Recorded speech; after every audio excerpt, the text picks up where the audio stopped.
Last time you saw.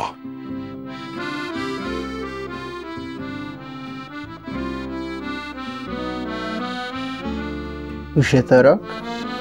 Kámo, není ti to tady nějak smutno? Dar přítele Hemonda.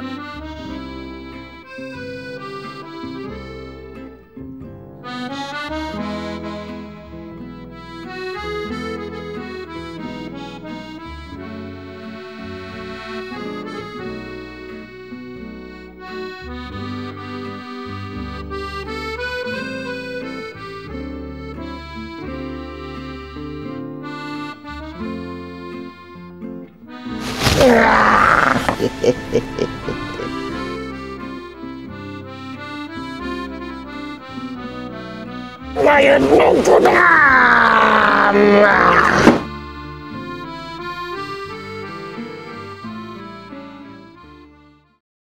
And now.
Čau, zdravíčko, ahoj, jsem tu, teď a tady, pro mě, pro vás, abych se s váma podělil o své kraviny.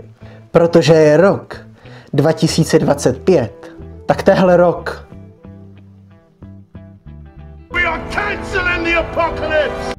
Dnes tady mám první 2 kousky z nové série, které započnu.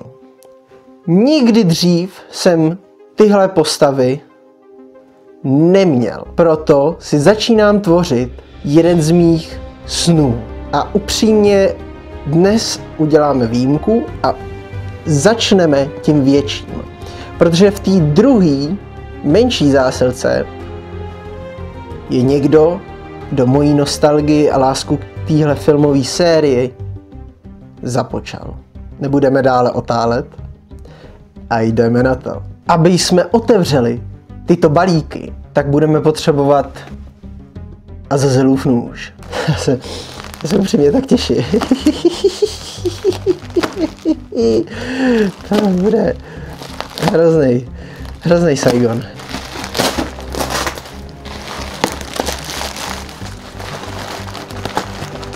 Nádherně zabalený. A musím říct, že tyhle figurky se v České republice vůbec nedají sehnat. Kupoval jsem je z jiných stránek a můj bože, já už to vidím. To vidím. Samozřejmě z investicí, protože investice. Tak pojď, tačkovi, pojď. Já na tebe už čekám takovou dobu. Já už to vidím. Tak ještě tohle pryč. A teď se dostat ještě přes tohle. A první, koho tady dneska mám. A započínáme tou sérií. Je nikdo jiný než Ling Ji-hoon, Pacific Rim. Se mi to nějak nedaří dneska. Jäger, Crimson Typhoon.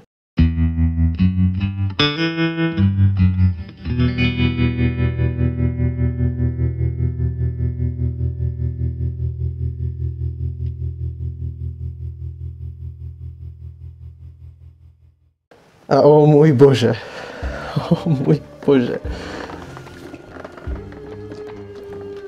Tady ze spoda máme patent, že se jedná o originální kus. A o můj bože. Já na tuhle sérii tak strašně dlouho čekal, až se jí někdo ujme. A za poslední 2 roky se to konečně rozjelo a Ling Ji-hoon začal vydávat figurky z Pacific Rimu. A musím uznat, že vypadají absolutně, ale absolutně nádherně. A tohle je prostě epický moment, ale strašně epický. A tahle mašina se teda poprvé objevila ve filmu z roku 2013 Pacific Rim od Guillerma del Tora, kde bohužel neměl dosti screen timeu, ale můžu vás ujistit pro velký fanoušky nebo fanoušky nastávající, že má i nějaký ten screen time v komiksech, ale doufám, že třeba i dostaneme jednou, prosím, jednou dostaneme i nějaký spin-off k těm Jägerům nebo prequel, kdy budeme moc vidět v nějaký lepší akci. Takže tak. Nádherný, tohle je splněný sen, já upřímně moc nevím, co říct. Tohle je fakt jako epický pro mě moment, takže dávám Crimsona na stranu a jdeme na ten druhý balík.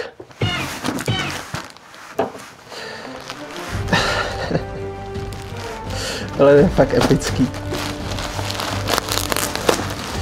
Tak pojď ke mně, prosím, pojď ke mně, už.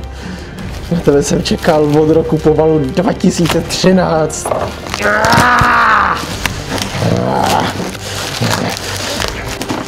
Dobře, tak trochu profesionality. Bože. A druhý je teda Ling Ji-hoon, Pacific Rim, Jäger, Gypsy Danger.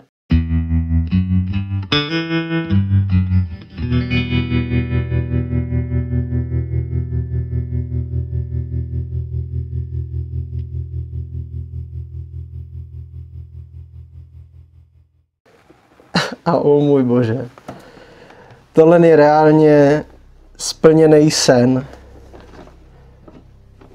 Vážně splněný sen.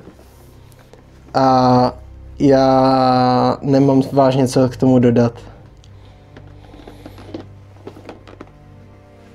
Tenhle ten kousek, tahle mašina se také poprvé objevila v filmu Pacific Rim z roku 2013 a stala se jednou z nejvíc ikonických mechanických postav a myslím si, že z Pacific Rimu už pomalu se stala kultovní klasika a tohle je zkrátka nádherný kousek. Neskutečně nádherný. Krom toho, že se objevil ve filmu, tak samozřejmě má i nějaký ten screen time v komiksech, kdy taky tam je. A co si budem, King Ji-hoon, mám jenom jedinou prosbu. Pokračujte dál, protože tahle série je absolutně dechberoucí, ty figurky jsou hrozně dobrý. To je aspoň to, co jsem slyšel. Všechno se dozvíte v recenzi samozřejmě. A Tohle je skvělý začátek pro Pacific Rim. Figurky, nýbrž ta fanbase tu je a je obrovská a jen tak dál. Prosím, Titan Redeemer a Striker Eureka. O můj bože, to jsou místné dva. Další. Takže tak, to by byl dnešní unboxing, kdy jsme započali novou sérii, Pacific Rim sérii, a můžete se samozřejmě těšit na recenzi a bude to velký. Bude to velký tenhle rok. Já jsem hračkář Schwartz a tě péro, Bambino, protože já jdu poslouchat skutečnou muziku pro mé uši.